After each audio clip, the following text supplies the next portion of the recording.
Hi, welcome to another installment of Z on the Tee, where we try to help you a little bit with your golf game. We're out here with the Albany Golf Club, the presenting sponsor of Z on the Tee, and our sponsor this month has been Clancy's all month. We thank Clancy's for their sponsorship and participation in this series.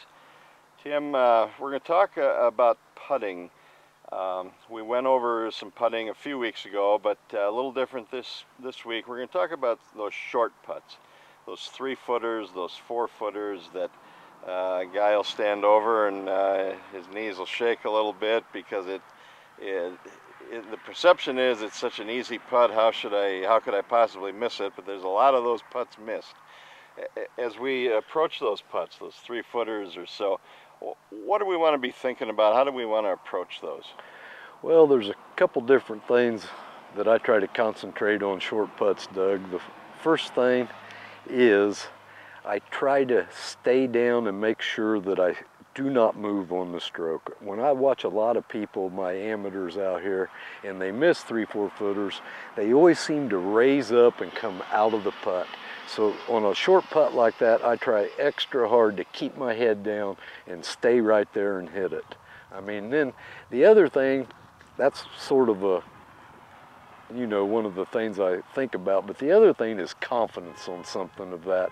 You need to get out to the putting green before you play, putt a few balls, and try to get some confidence making them 3-4-footers. I see too many people on the putting green, all they practice is 20 and 25-footers when probably 90% of your putts are inside 5 foot and around a golf during that day.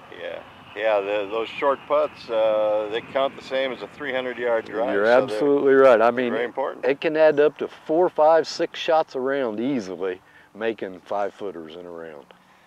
The one thing I see with short putts is I watch golf on TV and I watch the professionals, and of course we never are going to play like the PGA Tour players, but I think there's a lot of things we can take from their game. And the one thing I always notice with those guys is on those short putts, they really drive the ball into the hole. The ball has a lot of speed.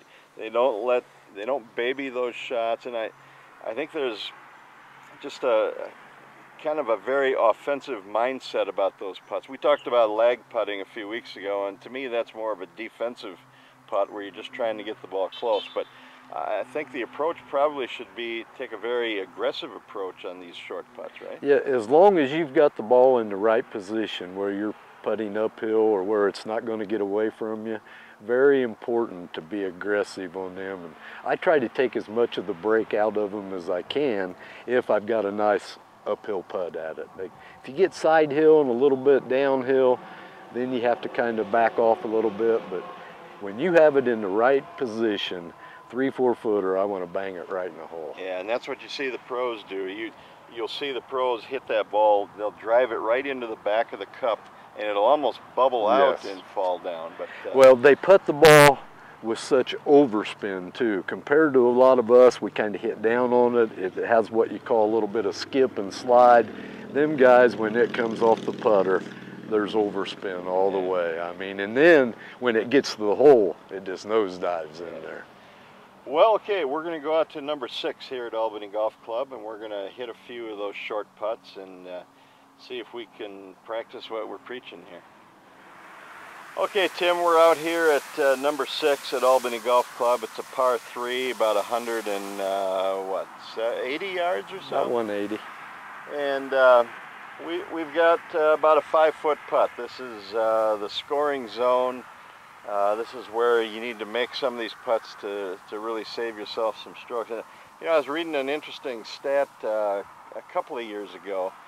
Remember, there was one year where Tiger Woods, I think in the PGA, up to that point that year, he had 350 putts of 4 feet or less that season, and he had made every one. This was back before his accident, probably about 2007, 2008. That's an incredible number, but that just shows the kind of attention to practice, I think, that these guys put in on these kinds of putts. I think if you look, whoever wins on the PGA Tour every week, if you check that stat out, they're probably number 1 on that stat if you check it out. I'd be surprised if they wasn't every week. Yeah.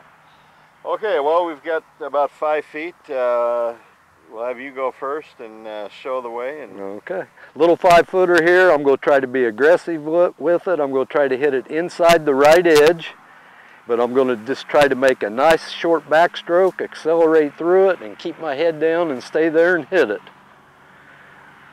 Like I said, most of the time people kind of look up and raise up out of it is how they miss these.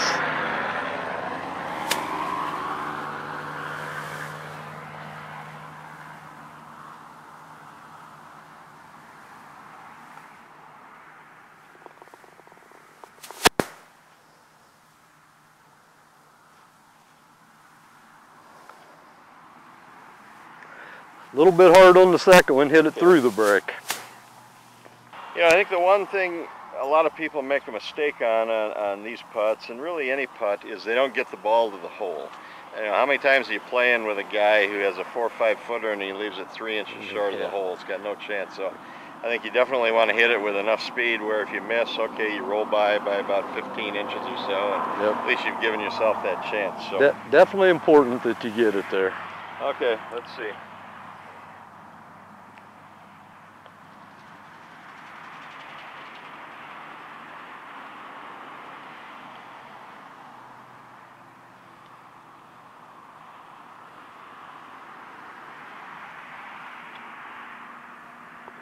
That-a-way. All right, well, 1 out of 2. I pulled the first one a little bit, but not bad. So that takes care of us today. Make those putts, putt them firm. Don't be afraid to run it by a little bit, and just keep your head steady and your stroke smooth, right? You got it. Okay, that takes care of us today here at Albany Golf Club. For Lethay Pegues behind the camera, Tim Pittenger, I'm Doug Zaleski. I'd like to thank Clancy's for sponsoring us the past month. We'll be back with a new video next week, so check us out.